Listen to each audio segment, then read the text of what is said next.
Hello guys, welcome back to my channel. Ngasi aina haijagadoribasi mangda mirang ubagini.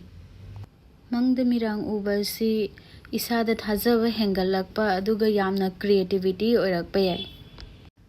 Aduga amaromdana relationship ta punsigi thabak kaya amaromda awaba kaya lakpasu yai. Haidi situation amada trap tawraga leiba habidi mirang thuba kanda kem lengba khotpa ngamdabadu adumaina nanthokpa ngamdaba situation amada leikibasu yaiba.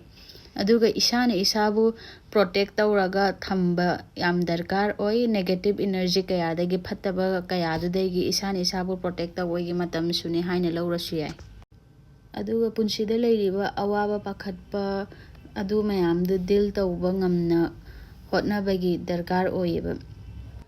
Aduga anauba mi kaya thengnarakpasu yai haibadi thawak mafam khangde adagi koiba chatpa khangde adumaina anauba mi kaya thengnarakaniba. Amaromda kanagumba well wisher amadi adumak lei haina lawrasu yaiba haibadi aikhoigi afabada khanba adumak aikhoigi yamna close oiba mi ama aduga mo financial success lakpa yai habidi paisa kai lakpasu yaiba. Aduga afaba opportunity kaya lakani mina thajaba manghalakpasu yai.